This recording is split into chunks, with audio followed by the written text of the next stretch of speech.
Okay,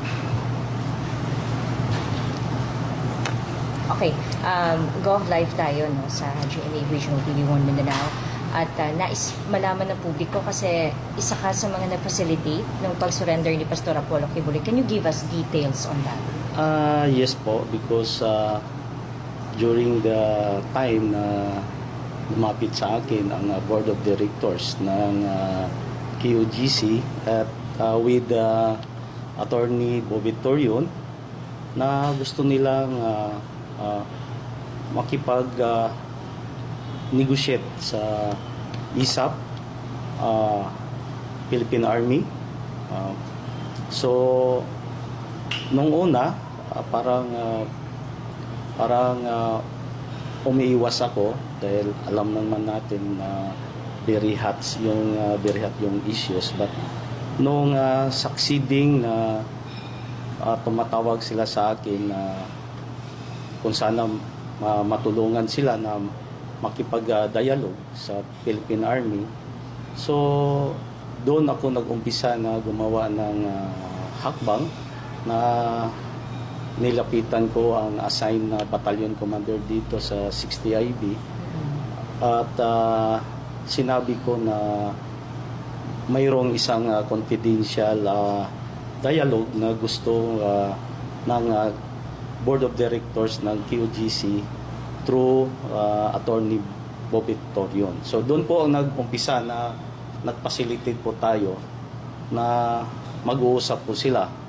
At alam po natin na yun ay tungkol sa kalagayan ni Pastor Kibuloy na gusto na siyang sumuko pero ang tiwala niya ay doon sa Philippine Army, sa ISAP. So doon nag-umpisa na ako yung nag-bridge para naman mag-abot itong dalawang grupo. So nung succeeding mga four consecutive dialogue, so nabuo yung tiwala ng both parties. At kahapon doon nag-desisyon. At bago pa yon, so nung Saturday, yun ang parang semi-final namin na nag-uusap. At ang napag-usapan na maghintay ang ISAP sa final decision ng Board of Directors at ni Attorney Torion na sila mismo ang magdala kay Pastor Kibuloy doon sa area kung saan ang final na pinag-usapan na doon sunduin si Pastor Kibuloy. Dahil ang nakakaalam lang sa location ni Pastor ay doon sa meeting ay hindi po nasabi yun. At sila na ang nag-facilitate yung Board of Directors ng QGC. Okay, sir, can you give us, kailan po nag-start, nag-contact si Attorney Torion for that, you said, negotiation? Nag-start po ito nung August 30 at parang medyo malabo kasi hesitant tayo, hesitant ako, hesitant din yung Philippine Army at si Attorney Torion din. Siyempre may reservation siya palagi kung tama ba yung decision nila kasi nga dahil nga sa parang sobrang laki na ng conflict o chaos na nangyari doon sa QGC. So tayo naman sabi ko na kung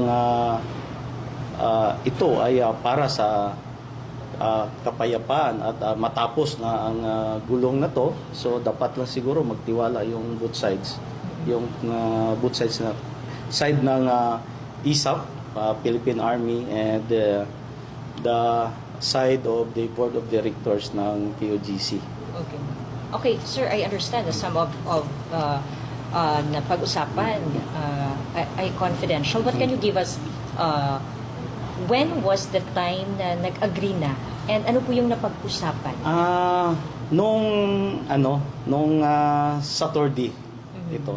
So Sunday voluntary surrender si pastor. Nung Saturday, 'yun ang naging semi-final na ang usapan na talagang decided na dalahin ng KOGC Board of Directors with Attorney Torion si Pastor Kibuloy, and doon na napag-usapan lahat dahil ang Army naman din sabi ng Army during sa dialogue namin na wag namin alamin kung saan ang location ni Pastor Kibuloy dahil lahat po tayo ay nag-iingat baka magkaroon ng trouble during the transfer or pagdala kaya Pastor Kibuloy na walang masisi doon sa kausap. So after doon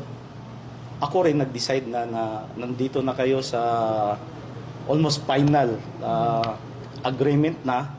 So ayaw ko nang sumali. Kayo na dahil ang usapan doon na ang KOGC si Pastor Kibuloy pagdating na doon sa kamay ng mga ISAP at pag nandoon na ma-secured na si Pastor Kibuloy kasi ang iniisip talaga ng mga board of directors is yung security ni Pastor na hindi magalaw si Pastor, hindi masaktan o hindi naman ma-disgrasya. So yun naman ang inassured ng ISAP sa kanila.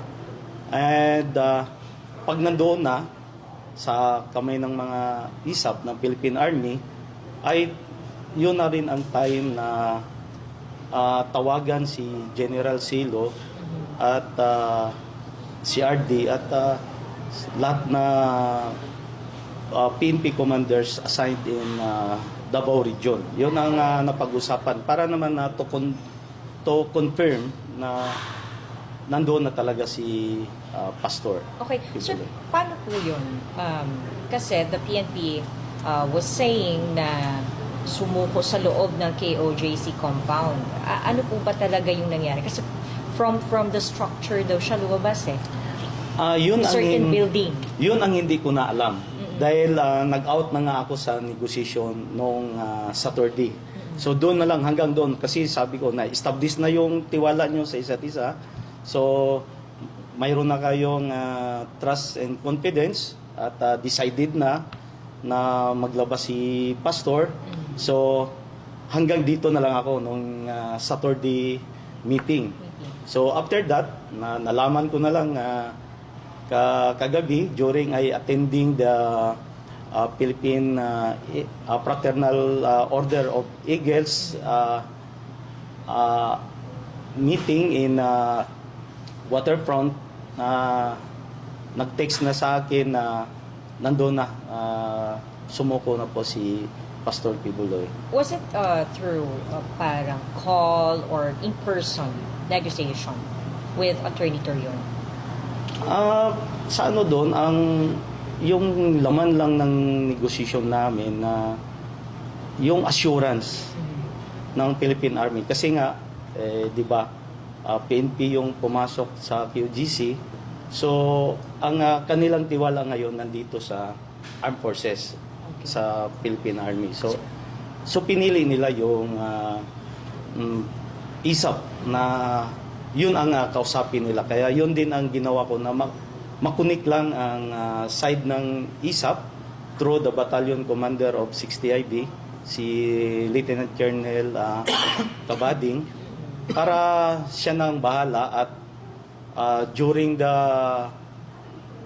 starting of the negotiation, nire-request din nila yung presence ko dahil nga parang ako ang maging third party o witness doon sa lahat ng pinag-uusapan na walang mangyayaring double cross sa negotiation during sa mag-decide na magsuko si Pastor Kibuloy. Sir, personal yung negotiation, personal. Yes, personal po namin ginagawa with Attorney Torion at yung